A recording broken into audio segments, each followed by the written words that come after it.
So, hi everyone. My name's Joshua Bloom. I hope you've all enjoyed the last 5 days here at Sand. I for sure have had a great time. It's been really good company, an amazing castle and scenery, and really great company as well. So my slideshow is sort of like a mishmash slide salad because I couldn't get internet connection, and I pretty much put a lot of it together while watching the football yesterday. So we'll see how it goes. I have a website, as you can see. Why is it not? Okay, this photo was taken in Colombia, right in the heartland of the Kogi tribe territory. Now, for those who don't know about the Kogi tribe, they're a very reclusive tribe, and they don't really want anything to do with the rest of humanity, especially people that live within like the Western cultural framework. And they still live in quite a primitive way. And according to their legends, they have tribal leaders called the Elder Brothers, who are the guardians of nature, and they regard Western civilization as the younger brother. And according to legend, the younger brother was banished across the seas because the younger brother always wanted more and was never satisfied. And now the prophecy seems to have come true, and we are the younger brother, and we are bringing the planet to a crisis point by totally wreaking havoc on natural environments with pollution and cutting down the rainforest, etc., etc. Okay, so I guess part of my work is like paying homage to the philosophies of that tribe. This is a photo in India, in Hampi, and it was a holy pilgrimage and had hundreds of people sleeping in the temple for a few days at a time, really packed like sardines. And there was also a couple of elephants in there, painted, and I don't know how people managed to sleep. I'd probably have trouble if there were like elephants walking around. But it was an incredible atmosphere. I also do macro photography. I'm like passionate about insects. I can watch them for hours. They're like just miraculous to me. How evolution formed this alien creature, who knows? So another miracle of nature for me is the naked mole rat, which it's not the prettiest looking creature, let's face it. But it's got a few characteristics that are quite remarkable. For example, they are the only eusocial animal known. So other creatures that are considered eusocial are bees, ants, termites. They only have one female, which is the queen, and lays eggs or gives birth to live offspring. And this does the same, this creature. It only has one female that acts as the queen, and all the rest are the workers. And some other interesting facts about this creature: they live over 30 years, which for a rodent is an astounding fact, because rice and mats only live about 4 years, which makes them such good models for scientific experimentation. But naked mole rats have been at the very center of a lot of cancer research because they are immune to cancer. They're the only mammal known that are immune to cancer. And they possess a high molecular mass sugar called hyaluronan, which we also possess, but their version is 5 times the molecular weight. And what it does, it's like a cellular lubricant. So when cells are kind of rushing through, say, blood vessels or whatnot, it lubricates them. But in their case, this particular sugar at such a high molecular mass, it also prevents them from overcrowding, which is a sign of cancer. And yeah, they can run as fast backwards as forwards. One other fact, which I heard about, but I wasn't 100% sure, and I couldn't verify it on the internet because I couldn't get a connection, is that they can also, eventually, they can chew through concrete. So quite an amazing creature. Another few amazing facts about nature are mind-controlling parasites. Now, I think these can shed a lot of light on our current understanding of how the brain works and consciousness as well. So, yeah, there's many different classes of parasites, from fungi to worms, etc., and they pretty much can control the host organism in ways that cause them to, for example, commit suicide or defend their offspring. So here we have an ant in Colombia, and there's a certain type of fungus that once its spores land on the ant, the hyphae of the fungus grow into the ant and then infect its brain and cause it to climb the nearest plant or tree and go to the top, at which point the fungus sporulates and the spores can scatter as far as possible.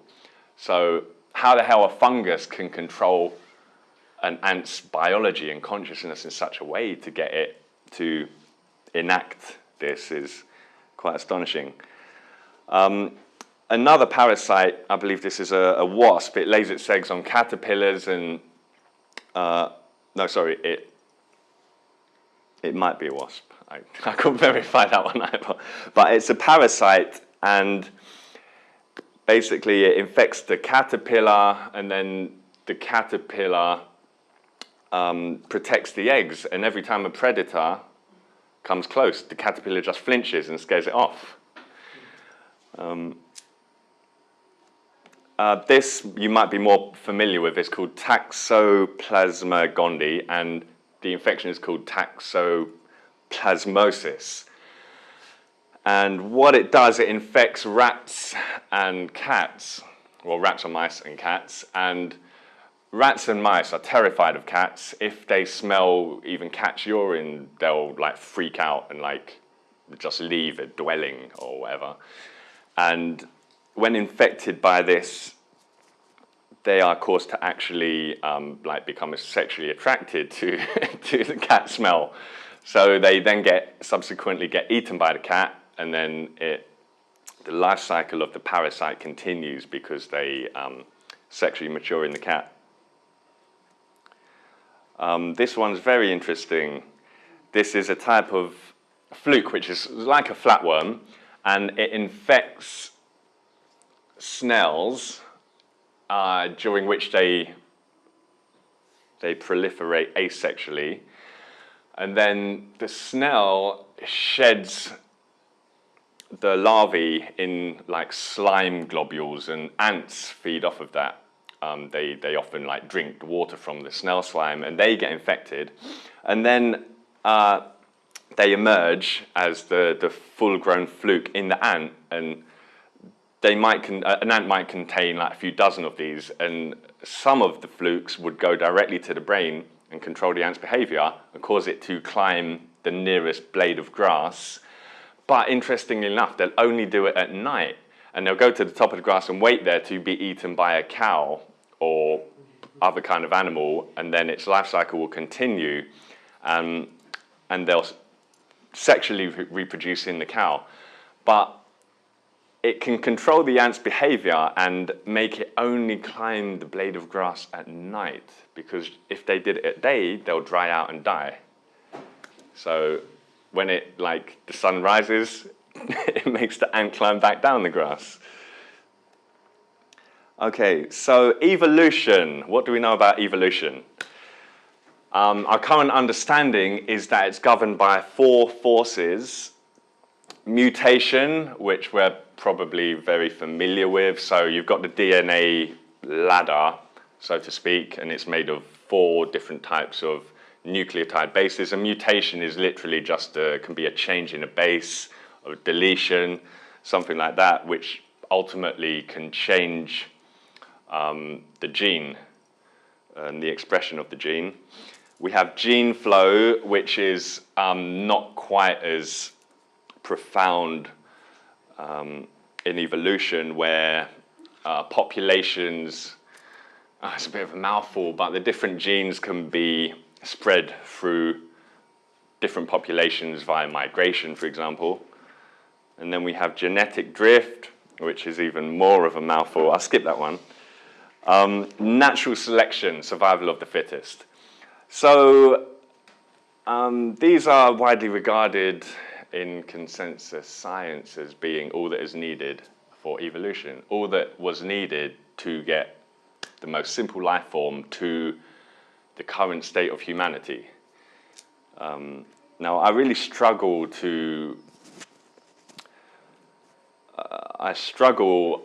with that concept because there's so many giant gaps in the history of organisms.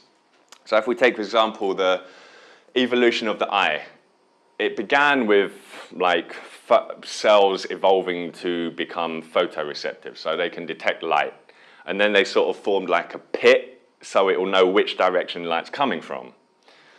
And then it became more and more of a pit, and then a membrane formed, and then a lens formed which refracted the light.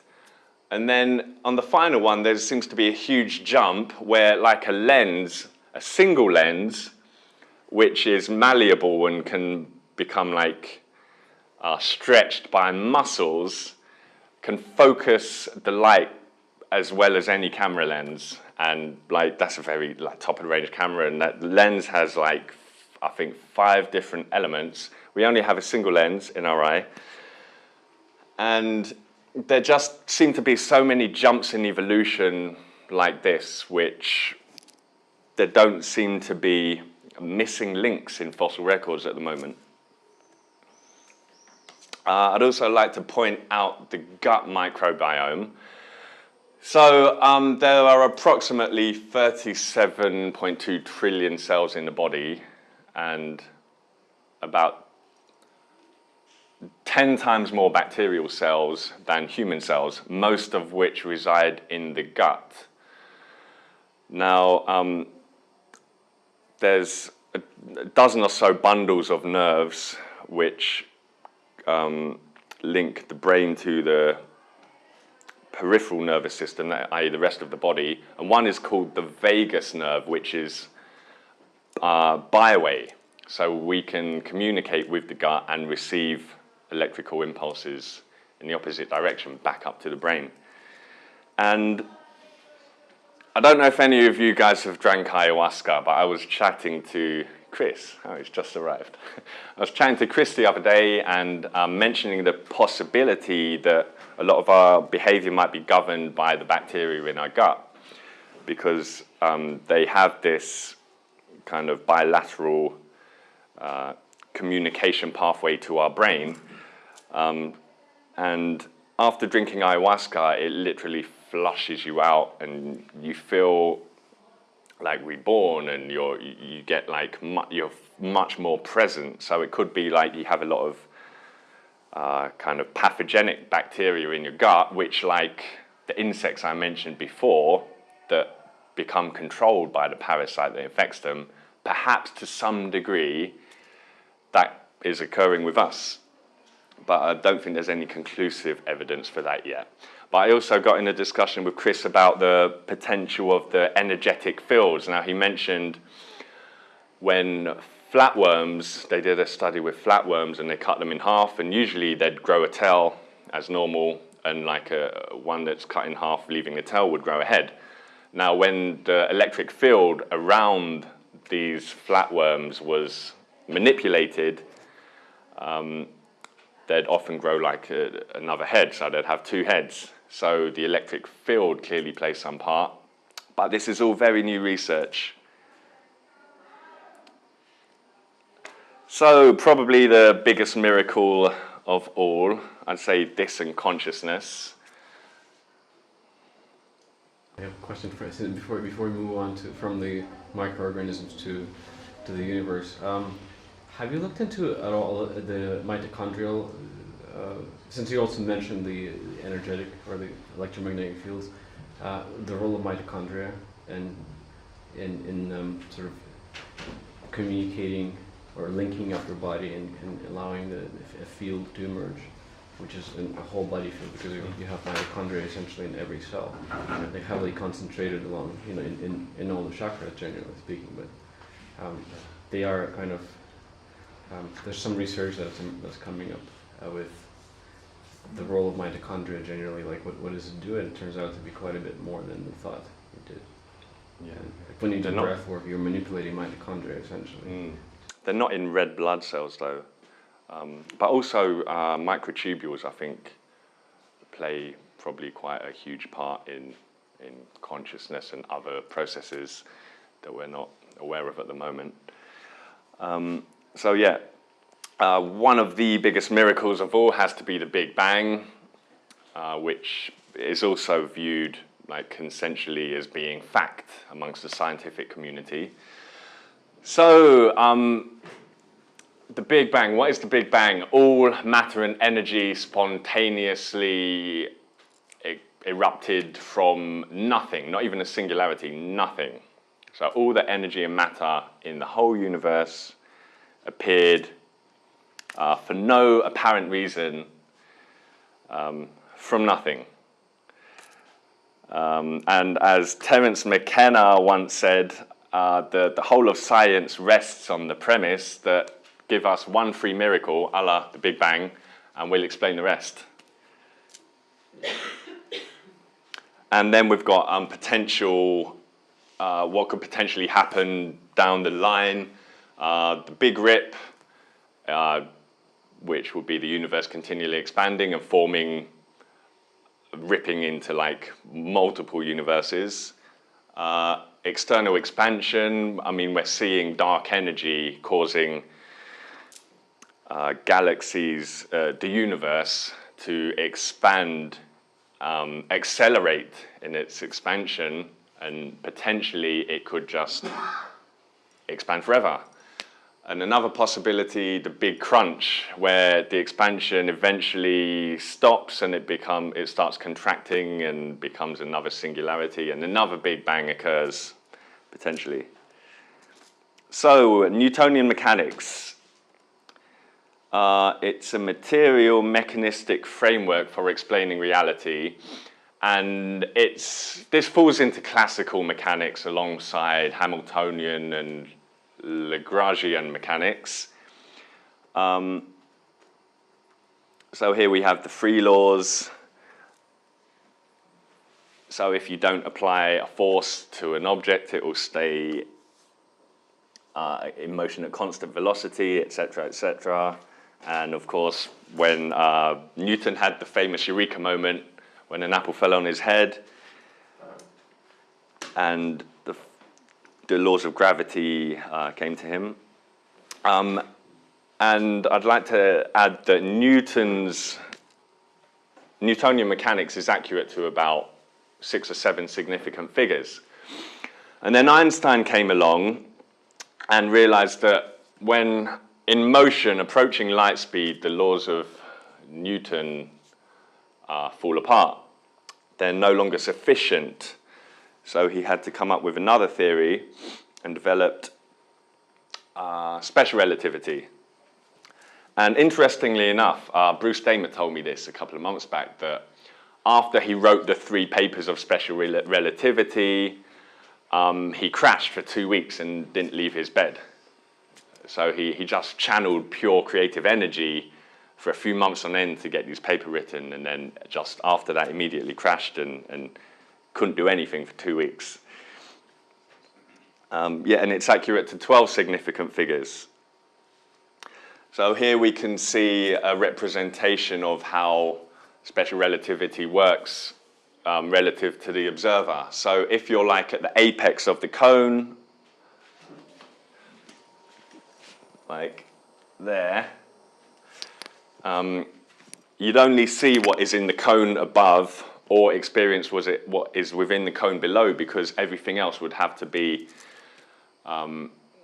faster than the speed of light, so not possible to observe. And this is general relativity, where, you know, space-time is curved and not absolute, as Newton proclaimed. And then we move on to quantum theory, which is even more accurate than relativity, I believe in the order of 14 to 16 significant figures. I think we're all familiar with the double slit experiment, correct? Yes, okay, I'll move on. And then we have quantum entanglement, where two quantumly entangled particles seem to be connected in some way that is like devoid of space and time. They instantly seem to respond, but there's so many different interpretations of quantum theory that we can't be conclusive on any of it. So here we have like a comparison chart. Anything above that gets close to the speed of light, Newtonian mechanics falls apart, and we need relativistic mechanics based on Einstein's relativity. Anything's less than 10 to the minus 9 meters in size, Newtonian mechanics and relativity fall apart, and we need quantum mechanics. And quantum field theory is an attempt to reconcile all of them. So here we have the fundamental standard model of particle physics and fundamental forces of nature, which are deemed to be complete. So we have all the particles already. We've discovered the Higgs boson recently, and there's the 4 fundamental forces. We're having trouble reconciling gravity with the other 3 at the moment, and string theory could potentially be a way to do that. And it seems like there's like a consensus belief that we've found all there is, and everything moving on is just made up of equations using everything that you can see here. So perhaps we'll be able to explain consciousness using just these in some really complex equation. I don't believe that personally. It's the rules of the game, right? It doesn't explain the player. Yeah. So here is a really good example of quantum entanglement and like the double slit experiment in a single experiment. So you can see at the top where it says BBO, there's a double slit, and the laser's shone in from the left. It's called the delayed choice quantum eraser experiment. So there's no observer or no measurement tool to see which slit it goes through. So it could hit that detector if it goes through both slits. And it can hit... Okay, so both slits, if it went through it, it's then diffracted by the prism here to create 2 quantumly entangled photons, each of which will be half the wavelength of the original photon fired from the laser. So we've established that it always hits that one regardless of which slit it goes through. Now, here's where it gets interesting. If you see the second red beam, as it comes down here, it's got a 50-50 chance of being reflected by this or going through it. And if we look at the blue one, the second photon has a 50-50 chance of going through this or being reflected by it. Now we know if it hits that, then it has definitely come through that slit, because that's the only way it can reach that. And we know that if it hits that, it has definitely come through there. Now, if it goes beyond that, so once I said before, it has a 50-50 chance of reflecting off of that and going through. If it goes through it, it's going to reflect off that, and it could hit that or it could hit that. And same for the blue one. If it goes through this, it's got a 50-50 chance of going through this one, or reflecting off it and hitting that. So when it hits that one or that one, it could have come through the top or the bottom slit. And the crazy thing about this is that all you need to know is that the paths here are much longer than the path to hit that. But that one, once it hits that, it already seems to know the outcome of which path it will take here. Are we getting this? So when it hits that, we'll see either like a clump formation, or we'll see a diffraction pattern. And the diffraction pattern can only occur if it goes and hits that. And it's a diffraction pattern because we don't know if it came through there or if it came through there. It could have been through either slit. As you can see, the blue and the red one both hit that, and the blue and red one both hit that. And if it hits that one or that one, then this one will be a clump, not a diffraction pattern, because we know that that can only be reached through the first slit, and that one can only be reached through the second slit.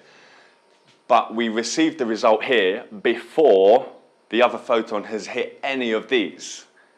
So somehow, the photon that hits that knows what is going to happen here, whether it goes through that or whether it's reflected off it, somehow. So at some level of reality, as demonstrated by quantumly entangled photons and particles for that matter, there is no space and time.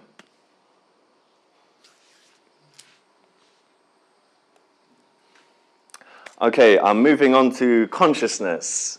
Those that are familiar with panpsychism, it is the belief that everything from the smallest possible fundamental particle has some measure of consciousness. I guess we need to define consciousness. Do we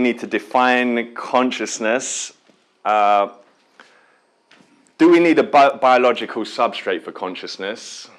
Or, as I showed in a delayed quantum eraser experiment, does everything have some measure of consciousness, as with the photons involved in that experiment? So here we can see simple molecules going to amino acids, then DNA, then bacteria, all the way to pterodactyls and like a strange looking dog with a really muscular looking dog. I think it's a dog with a six-pack. And then humans. So at which point on that scale does consciousness emerge? And I guess it depends on your definition of consciousness. Now, it also has to be pointed out that it is a miracle how finely tuned the universe is, especially to support life. Now, I can't quite remember which scientist it was that said this, but he likened the possibility of the universe being so fine-tuned for life to emerge as a hurricane going through a scrapyard and leaving behind it like the perfectly constructed Eiffel Tower. Yeah. Now, another generally accepted theory of the origins of life is that they came from hydrothermal vents deep on the ocean bed, and they reach temperatures up to about 300 degrees centigrade, and they have a very complex ecosystem which is centered around archaebacteria and bacteria, which have somehow evolved mechanisms to use the hydrogen sulfide in the gases that emanate from these hydrothermal vents to reduce organic compounds such as carbon dioxide. Yeah, so that's generally accepted by probably 95% or more of the scientific community. Those of you that know Bruce Damer, I think he spoke in San Jose last year. Yeah. So he's working with a team at Santa Cruz that have been working on a different theory for quite a while now, and they think life emerged from thermal pools 4.5 billion years ago or so, 3.5 billion years ago, and basically these pools dried out during the day, being blasted by the midday sun, and there's already tons of lipids and amino acids present on the Earth, even without any life forms, because they come via meteorites. And the lipids naturally form membranes. If you get enough together and you put them in water especially, they're likely to form membranes.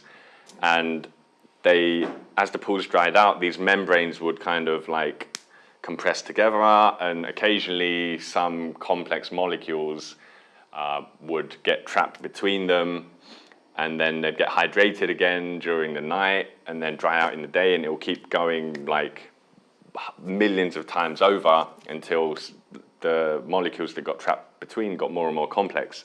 And that is the basis for their theory. It's an interesting one. I personally believe that life most likely came from outer space somehow. Now, if you look at, my background is microbiology and genetics, and I worked with bacteria and fungi, both of which, bacteria produce endospores and fungi produce spores, both of which are highly resistant to desiccation, that is drying out, heat, radiation, and can survive space travel. Recently, just a year or two ago, they actually dug a few kilometers into the Antarctic ice and found bacterial spores, which they carbon dated to 2 billion years old, and they managed to germinate them, and they grew no problems. So a lot of asteroids are actually made of ice, and these spores can become embedded in the ice and quite easily survive space travel. So that's what I tend to believe. Yeah. And a lot of people also think that consciousness is eventually going to go digital. Now, I worked in software engineering for about 6 years, and I don't really agree with that concept, because computers are based on binary logic, and there's no evidence in our brain for similar mechanisms, except perhaps with the way neurons fire, either they're on or off. I'll come back to that later. So this is a guy called Christoph Koch. He's a very well-known neuroscientist, and he's adamant that the brain is the seat of consciousness. Anyone know who this guy is? Edward Witten. So he combined the 5 existing string theories into one called M theory, and thinks that is the best way that we're going to reconcile relativity and quantum theory, and in what will be dubbed the theory of everything. Now, they have opposing views. I saw them both at conferences quite recently, and Christoph Koch said, we'll crack consciousness with science in 20 to 30 years. And Edward Witten said, we'll find a theory for everything based on a string theory model in the next 20 to 30 years, but consciousness will forever remain a mystery to mankind. I tend to agree with him as well.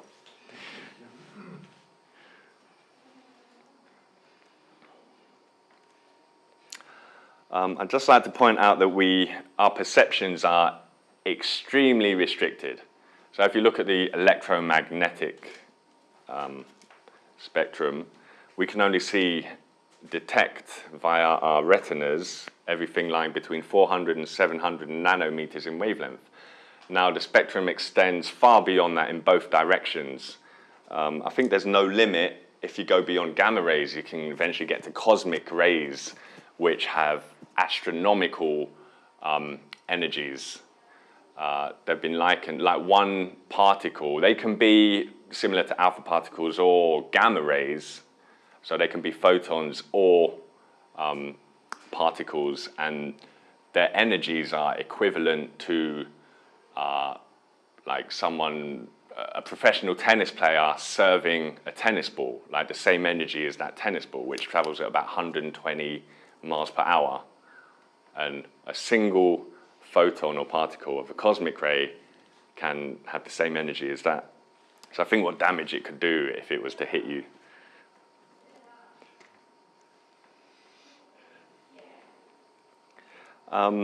So why are we so predisposed to belief?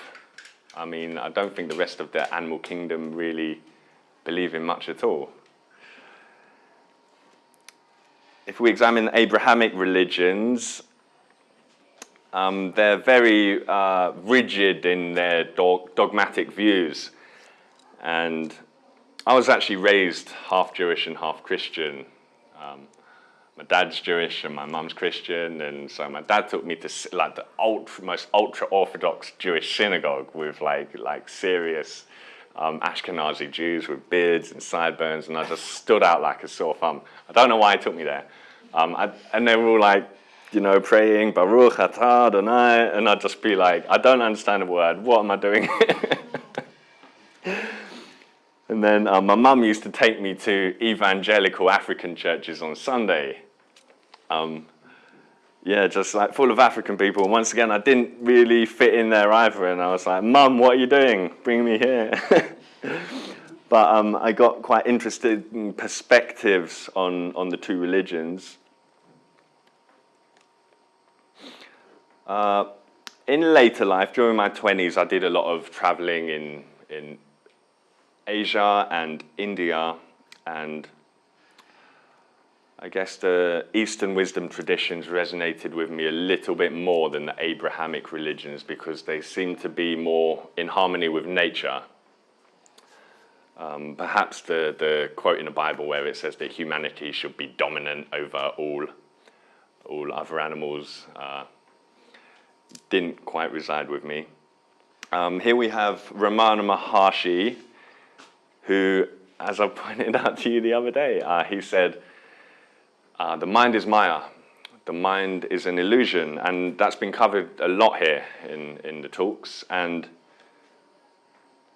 I think it's very helpful. It's very helpful, simple, for people struggling, particularly with mental health problems.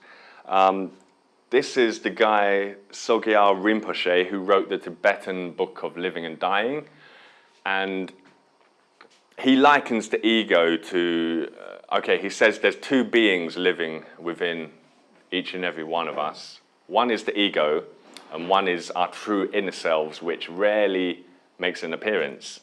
And I think it's safe to say, particularly in the West, we are such an ego-dominated culture, and the inner chatter of the ego almost never stops.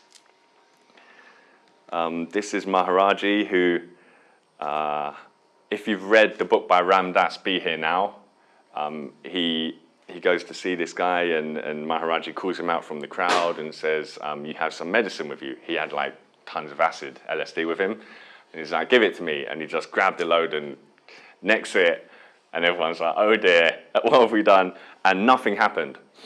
And then he did it again. This time he went up to 1,600 micrograms of acid, and nothing happened. He just had like this Zen presence and was pretty much...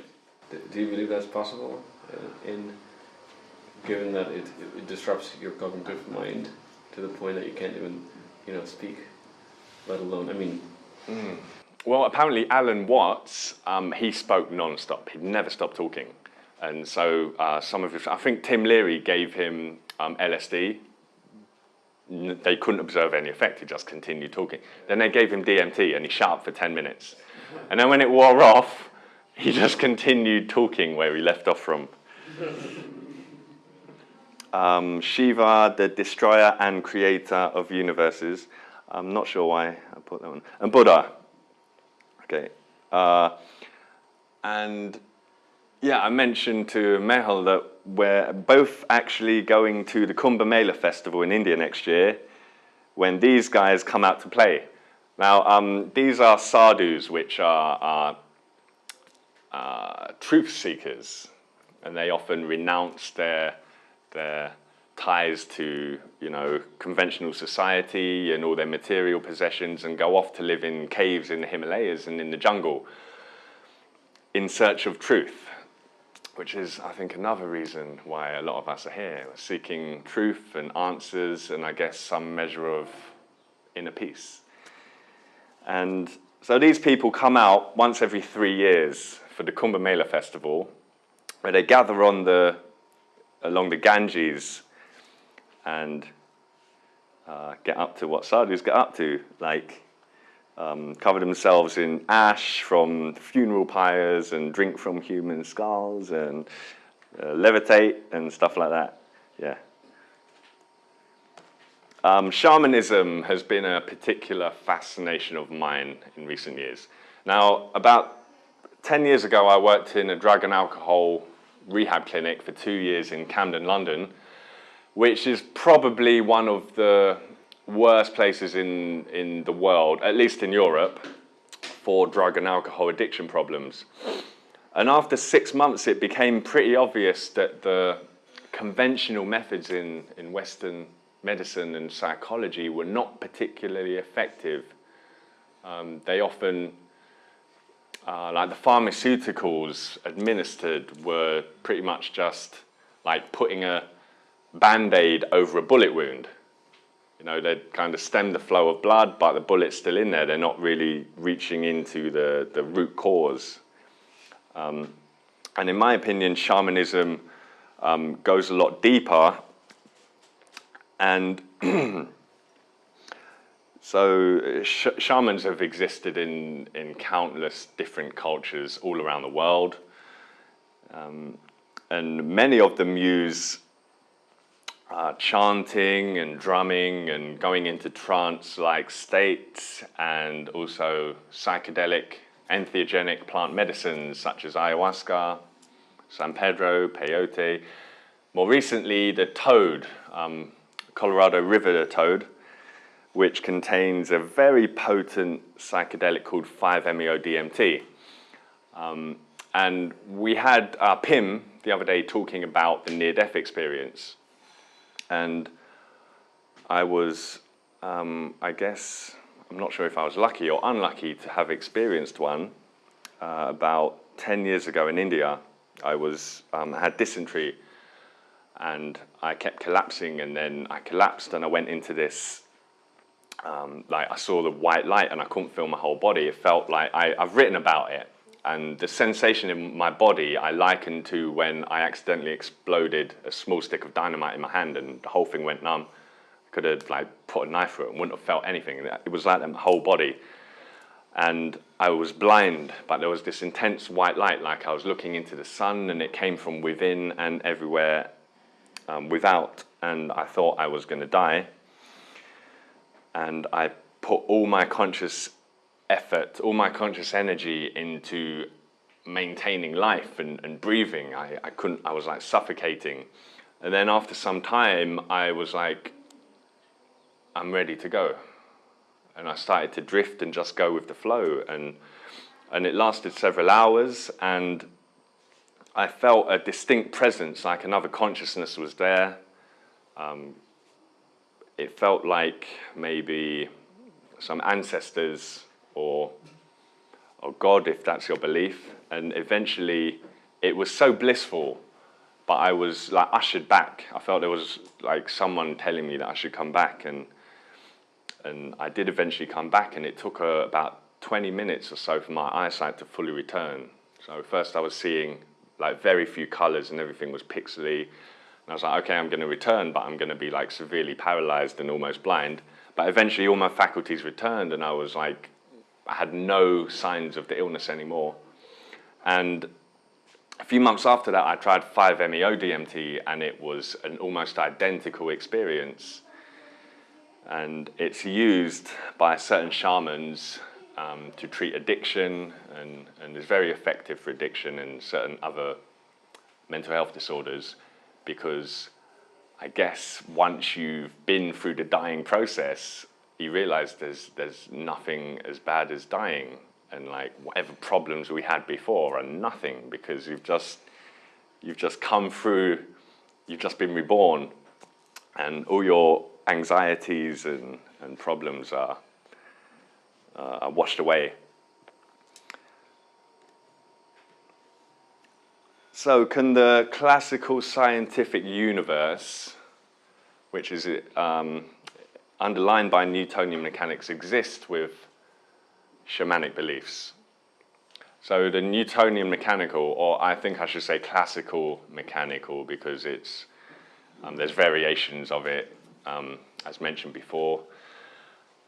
And shamanism is a way of seeing reality. They often shun material reality and favor like the transcendental planes where they encounter spirits, which could be benevolent or malevolent, and they call upon these spirits to assist in guiding them to make tribal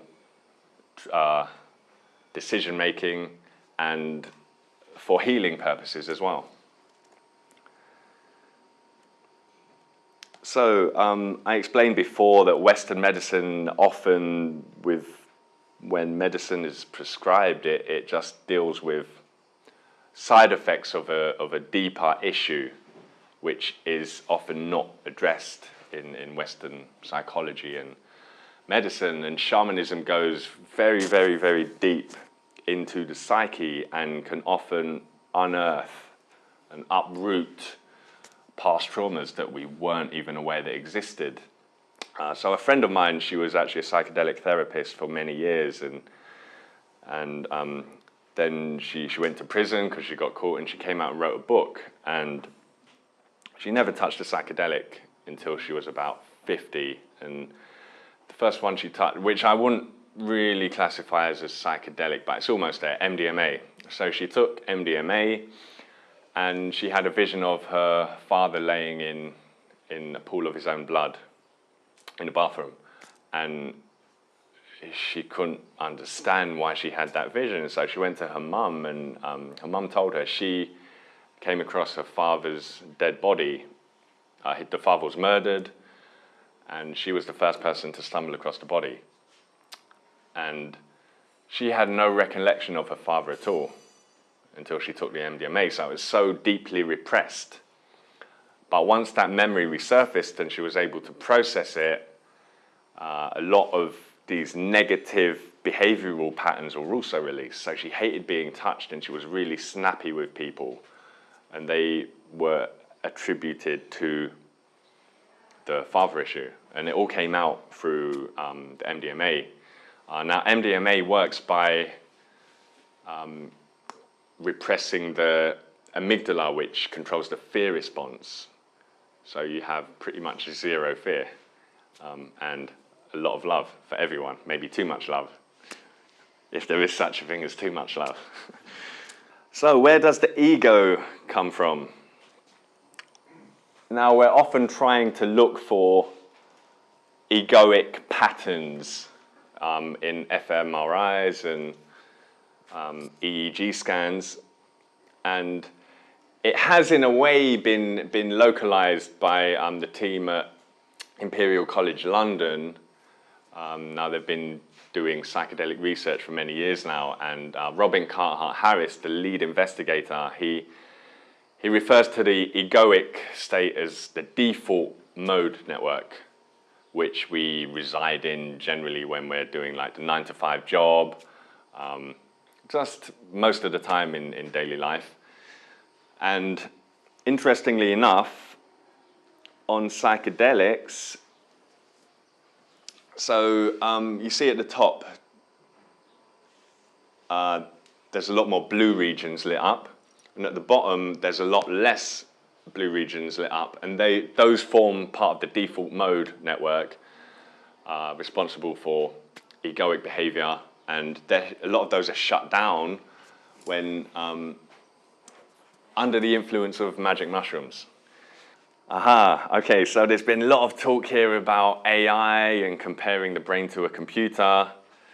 I had a chat with Roger Penrose about 2 months ago about the potential of computers to eventually attain a level of consciousness comparable to human beings.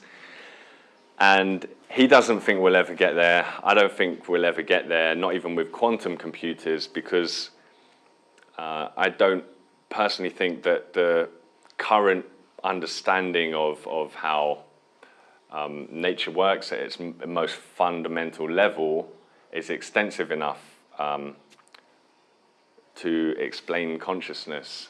And if we look at the brain, we have 86 billion neurons, approximately, and each one has, on average, 7,000 synapses. That is, a synapse is a connection with an adjacent neuron.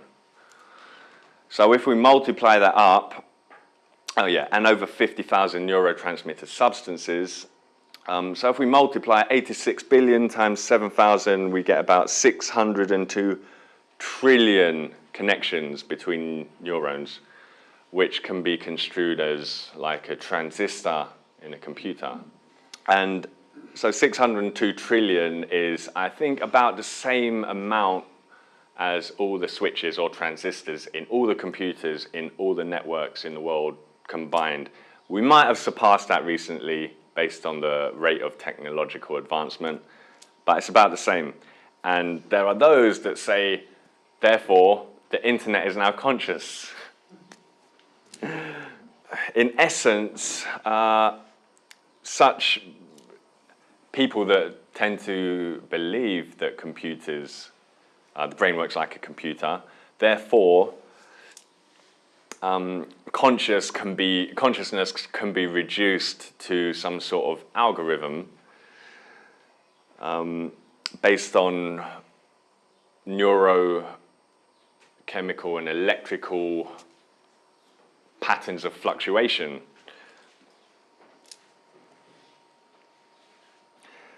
And then we have a strange case called terminal lucidity, where I believe about 8% of people with Alzheimer's, so their brain starts to deteriorate and large vacuoles form, like holes in the brain, and they can lose up to 50% of the grey and white matter. And if like a cross-section of the brain is taken, like it looks like Swiss cheese, and they start to lose their faculties, their memory, their cognitive function, and their motor skills. But in about 8% of such cases, just in the days preceding death, or the weeks preceding death, they seem to achieve what is known as terminal lucidity, where they regain their full cognitive faculties, or close to their full cognitive faculties, enough to like make phone calls to their friends and family and tell them that they love them, etc., etc., and then they pass away. And this is no one in science has been able to explain this phenomenon, and it could perhaps be looked upon as proof, in a sense, of maybe a non-local consciousness, or something beyond the brain is involved in consciousness. So I think it's safe to say that we need a new science for the mind, that goes beyond the rigid like 4 fundamental forces and standard models that we attempt to base all further understanding upon. So these guys came up with a theory of quantum consciousness. Roger Penrose is a very well-known mathematical physicist, and he said that any theory that fails to incorporate quantum theory into a model of reality or consciousness should be ignored. And the guy on the right is Stuart Hameroff, an anesthesiologist who's been working on the microtubules as a potential locus of involvement in consciousness. And he doesn't believe, as I mentioned before, that neurons and the synapses alone are sufficient for consciousness to somehow emerge. Now, the predominant hypothesis in science is that if you achieve above a certain level of complexity amongst like neuronal communication, if you achieve above a certain threshold, consciousness just spontaneously emerges. Now he says we need to go much deeper into the finer structures contained within cells and neurons, which are the microtubules. Okay, is reality a simulation? Yeah, it's quite a... is reality a simulation? Is the universe a simulation? Yeah. Would that work better? Yeah. This appeals to a lot of people, especially when you know you experience synchronicities, and especially when they occur with such a high frequency. You're like, oh my God! It just completely warps your reality tunnel, and you're like, have to find answers. And this is a good possible solution. Elon Musk himself even thinks that we're more than likely to be living in a simulation. And I don't know if you saw Jude Currivan's talk the other day, but she spoke about the cosmic hologram, where everything in three-dimensional space can be encoded on its two-dimensional boundary. So you had a slide earlier about how the universe has been finely tuned. Yeah. And how do you think we did the tuning? Tried it a bunch of times on the right side of parameters. Yeah. In a simulation. Could be. Perhaps some of you are familiar with Gnosticism. Now, it's a very, very ancient spiritual belief system.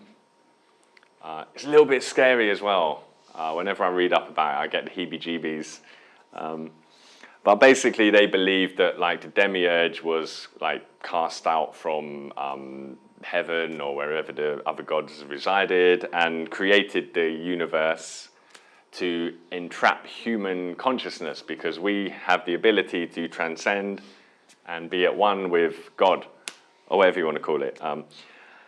And through our own through our own imagination, we extend the material universe and thus enforce our own entrapment. But there were certain people throughout history that managed to break free from the illusion, like Jesus and Buddha, etc., and they transcended. Yeah, I just find that really interesting. So this is like the dark side. Yeah, yeah. So basically, anything material is evil. And don't eat at McDonald's. The holographic universe theory. Okay, Jude touched on that a little bit. Everything in 3D space can be encoded on a two-dimensional boundary, which can include the very edge of the universe or the event horizon of a black hole, which, if you imagine it like a soap bubble, Hawking more or less, well, he didn't prove because we haven't been to a black hole, but he put out the hypothesis that everything that goes into a black hole, to preserve the laws of quantum mechanics, its information is preserved on the surface of the black hole. And that's how the whole universe, the information in the whole universe can be stored as well. So I devised a scale of belief systems and scientific theories, and actually started a podcast about a year ago called Newtonian Shamanics, because I gave a talk last year called Newtonian Shamanics here, in this very room. So we have all the way on the left Newtonian mechanics, or classical mechanics if you'd like, where everything is mechanical. If you know the laws of a system, you can predict the past, present, and future. And then we have relativity slightly along, holographic universe, matrix, or like a simulation. And then we have shamanism all the way at the opposite end, where this reality is nothing. It's like, might as well forget about it. And the spiritual planes are everything. So every kind of belief system or scientific theory rests on that scale somewhere. There's Gnosticism, yeah. So why are we hardwired to drift from the present moment? And animals are so present.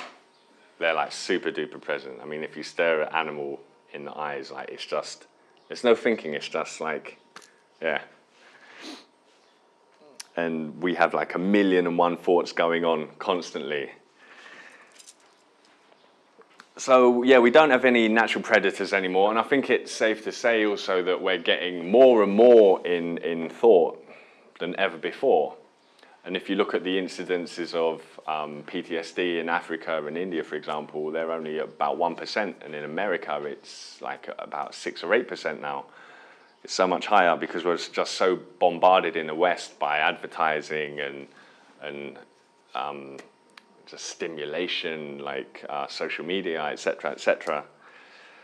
Now, the theoretical physicist, the Japanese-American called Michio Kaku, I think I got the name right, he bases intelligence more on, rather than IQ tests, which he thinks are pretty much a waste of time, he thinks intelligence is more the ability to formulate all the different possible scenarios of an event.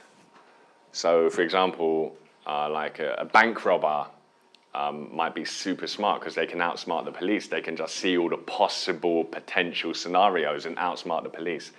And that is his view of true intelligence. And humans have that ability more than animals. Well, animals don't really have that ability. A spider can build a web. Some animals build traps, but it's kind of more instinctive. They don't think, oh, maybe it's going to kind of try and jump across the trap, so I'll put something at the end. They don't have that kind of logic, but we do, and we're able to think on many, many, many different layers to outsmart a competitor. But that is a blessing and a curse, because it's meant that we don't have to spend like the whole day hunting and gathering anymore. We've surpassed that requirement, but it means that this is just constantly never ceasing with thoughts. Yeah, so it allowed us to be more efficient in conserving energy. Yeah, there's a website if you want to check it out. Got some nice nature photos and podcast. Yeah, I've interviewed a lot of shamans and psychedelic therapists and theoretical physicists and stuff like that, yeah. So, thank you.